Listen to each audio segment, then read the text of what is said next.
سلام كبرات تخاتلتي نحجا بستدالو زيناتات 24 ኤርትራውያን ስደተኛታት ከይጥሮዙ ይስጋእ ምህላው ሓይልታት ትግራይ ንከተማ ላሊበላ መሓዞምን ዘሎ ናይ ኩናት ሓበሬታታትን ቀዳማይ ሚኒስትር አብይ አሕመድ ናብ ግንባር መምርሑ ዶክተር ደብረጽዮን ዝሃቦ መግለጺ ሱዳን ሕወሓት ትሕግዛላ ዝብል ክሲ መልሲ መሃባ ትራምፕ መብርህ ክህብ ተጸዊዕ ምህላውን ካልእን ዘደሰስ ክኸውን እዩ ናይ ወትሪ ተኸታተልቲ እዛ ቻናል ንምዃን ድማ ሳብስክራይብ ክትገብሩ ብኽብሪ ይዕድመኩም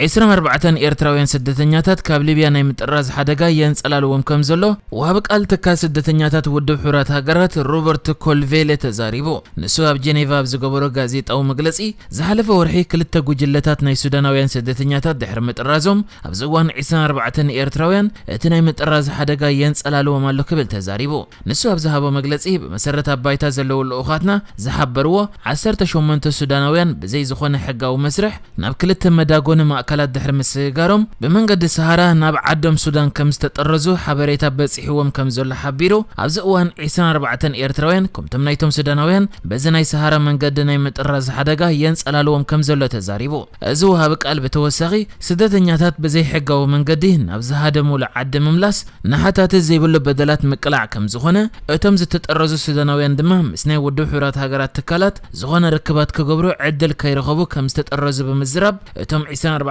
ኤርትራውያን ውን እዚ ሓደጋ የንጸላልዎም ከም ዘሎ ተዛሪቡ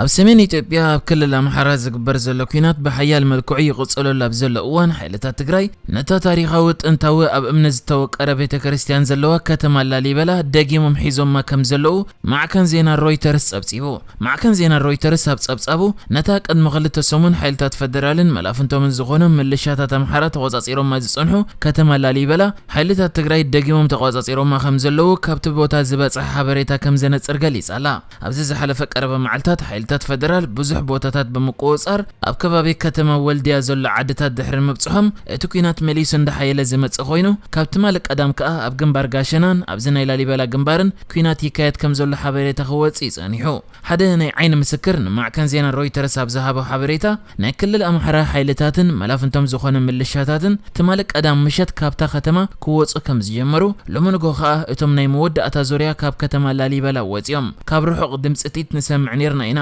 ድሕር ምባል ሓይልታት ትግራይ ኣብታ ከተማ ዝኾነ ጢት ከይተኮሱ ከም ዝኣተው ነዛ ማዕከን ኣረጋጊጽላሎ ካልእ ናይ ዓይኒ ምስክር ድማ ንማዕከን ዜና ሮይተርስ ኣብ ዝሃቦ መግለጺ ብጣዕሚ ሰንቢድና ኢና ዘለና እዚ ብፍጹም ኣይተጸበነዮን ሓይልታት ትግራይ ኣብዚ እዋን ኣብ ውሽጢ እታ ከተማ ሓለዋ ሮንዳ ይገብሩ ኣለዉ ክብል ተዛሪቡ ነዚ ዳግማይ ምትሓዝ ናይ ላሊበላ ብሓይልታት ትግራይ ብዝምልከት ድማ ማዕከን ዜና ሮይተርስ ምስ ወሃብ ቃል መንግስቲ ኢትዮጵያ ለገሰቱሉን ወሃብ ቃል ሓይልታት ትግራይ ጌታቸው ረዳ ክትገብሮ ዝፈተነ ትርክብ ከም ዘይሰለጠ ሓቢራ በመንገድ ትዊተር ግና ጌታቸው ረዳ ዘርጊሑ ኣብ ዘሎ ሓበሬታ ሓይልታትና ብጣዕሚ ጽቡቕ ኣለዉ ክብል ጽሒፉሎ ቀዳማይ ሚኒስትር አብይ አሕመድ ነቲ ዝካየድ ዘሎ ኩናት ንምምራሕ ናብ ግንባር ከይዱ ድሕሪ ምጽናሕ ናብ ቤት ጽሕፈት ተመሊሰ ኣሎ ኺሉ ዝጸንሐ ኮይኑ ሕጂ ድማ እቲ ቀዳማይ ሚኒስትር ደጊሙ ናብ ግንባር ተመሊሱ ከም ዘሎ ቤት ጽሕፈት እቲ ቀዳማይ ሚኒስትር ኣፍሊጡሎ ኣብዚ እዋን ኣብ ዝተፈላለዩ ከባቢታት ኩናት ይካየድ ከም ዘሎ እውን ተገሊጹሎ እዚ ከምዚ ኢሉ እንከሎ ድማ ፕሬዚደንት ክልላዊ መንግስቲ ትግራይ ዶክተር ደብረጽዮን ገብረ ሚካኤል ናይ ዕላማና ኣልፋን ኦሜጋን ረብሓ መሰልን ድሕነትን ህዝቢ ትግራይ በዘተኣማምን ኣገባብ ውሑስ ምግባር ክብል መግለጺ ኣውጽዩ ዶክተር ደብረጽዮን ኣብ መግለጺኡ ኩሉ መደባቶምን ምንቅስቃሳቶምን ረብሓ መሰልን ድሕነትን ህዝቢ ትግራይ ናይ ምርግጋጽ ሕቶ በዘተኣማምን መንገዲ ይምልስዶ ኣይምልስን ዝብል ከም ዝኾነ ውሳኔ ወይ ከዓ ቅዋም ዝሓዝዎ ድማ ዕላማ ነው ምዕዋት ብዘለዎ ተኽእሎን ውጽኢታውነትን ጥራሕ ከም ዝምዘን ይሓቢሩ ንሱ ኣብ መግለጺኡ ወሲኹ ካብዚ መሰረታዊ መበገስን መምዘንን ዕላማ ቃልስና ወጻኢ ብዝኾነ መለክዕ ዝግበር ወይ ከዓ ዝውሰድ መርገጽ ቅዋም ኣይከሉን እዩ ናይ ትማልን ሎምን መቃለሲ ዕላማና እውን ናይ ኢኮኖሚ ፖለቲካን ካልኦት መሰረታዊ ሕቶታት ህዝብና በዘተኣማምን መንገዲ ንምምላስ ዝዓለመ ነይሩ ስለዚ ሕጂ እውን ረብሓ መሰልን ድሕነትን ህዝብና በዘላቅነት ካብ ምርግጋጽ ወጻእ ካልእ ውራይ ክህልወና ኣይክእልን ብሓጺሩ ናይ ህዝብና ረብሓ መሰልን ድሕነትን ናብ ድርድር ኣይነቕርብን ጥራሕ ዘይኮነ ካብ ህዝብና እናሓብኦ ክንድፍረ ጣፍ ዝኸውን ጉዳይ እውን ክህሉ ኣይክእልን ናይ ዕላማና ኣልፋን ኦሜጋን ረብሓ መሰልን ድሕነትን ህዝቢ ትግራይ በዘተኣማምን ኣገባብ ውሑስ ምግባር ከም ምዃኑ እዚ ቁልፊ ዕላማና እዚ በዘላቅነት ንምርግጋጽ ኣብ ዱልዱል ስረት ንምህናጽን ኩሉ መዳይ ቃልስና ተጠናኺሩ ክቕጽል ይክብል ሓቢሩሎ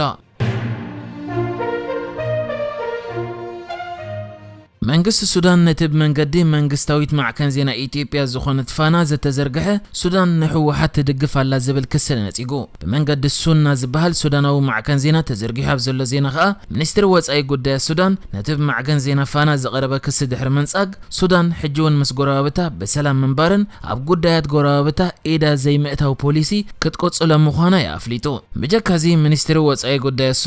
ሱዳን ነቲ ምስ ሕወሓት ቅርበት ዘለዎም ወገናት ትዕለማላ ዝብል መንግስታዊት ማዕከን ዜና ኢትዮጵያ ፋና ዝወፀ ዜና ካብ ሓቂ ዝረሓቕን መሰረት ዘይብሉ እንድሕር ምባል ኢትዮጵያ ካብዚ ሓቅነት ዘይብሉ ከምኡ ድማ ኣብ ባይታ ጭብጢ ዘይብሉ ክስታት ካብ ምቕራብ ክትቆጠብ ድሕሪ ምጽዋዕ ሱዳን ኣብዚ እዋን ብመንግስቲ ኢትዮጵያ ይኹን ማሕበረሰብ ዓለም ኣፍልጦ ዝተዋህቦ ኩሉ ዶባታ ኣብ ትሕቲ ቁፅራ ከም ዘሎ መሬታ ከዓ ኣብ ልዕሊ ጎረባብታ ንዝግበር ዝኾነ ይኹን መጥቃዕቲ ኣብ ጥቕሚ ክውዕል ከም ዘይተፈቀድ መሊሳላ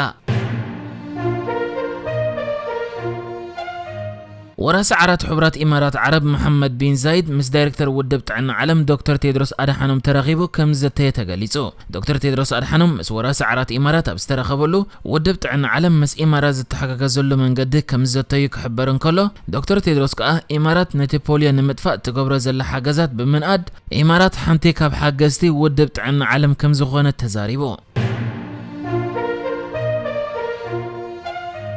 حبرات منگستات امریکا زهاب تمت افریقایت گوال نستیت مخانا نزنگرلا انگولیاویت ایزابل دوس سانتوس نبها گرا خیتاتو کم زخلکلت تگلیتو ازم خلکل بسنک عبب الشورنا ایزابل کم زخونه ونت حبیرلا ایزابل ابزر زرتم کفل گودیات وصای امریکا بالشورنا بمخصص نب عدو کی اتو اگدا زنبرولم سبات حانتی کوینه ازلا اذا 40 شومنتن عمد زعد مئة ایزابل قالو ن پريزيدنت انگولا نبر هوزي ادواردو سانتوس کوینا سانتوس اب كل تشحن 10 شوعتن كاب سلطان قدم مورادو نسا ادومبر هاگراو كوبانه نداد انگولا كم زنبرت يذكر ابت غزي تقا ايزابيل سلطانه تطقيما ገንዘብ ህዝቢ አውል ቀውረፍ አው ዒላ ተባሂላ ተخصص ኮይና ጸሐፈ ጉዳያት ወጻኢ አሜሪካ አንቶኒ ብሊንከን ከአ በተደጋጋሚ ክኸሳ መጽንሑ ጸብጸባት ይመልከቱ እዮም በዝኻ ሕጂ ኢዛቤልን ስድራቤታን ናብ አሜሪካ ከአቱ ተአጊዶም ይምዝርከቡ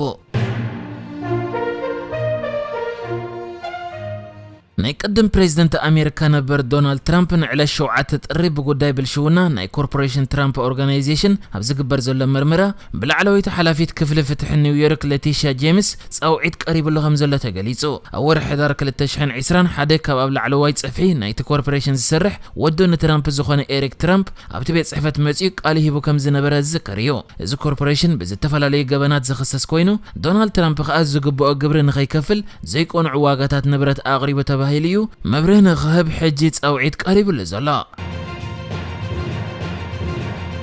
نحجز تدالو الزيناتات ازينيرو بكالك ساب نرغب سلام نعخم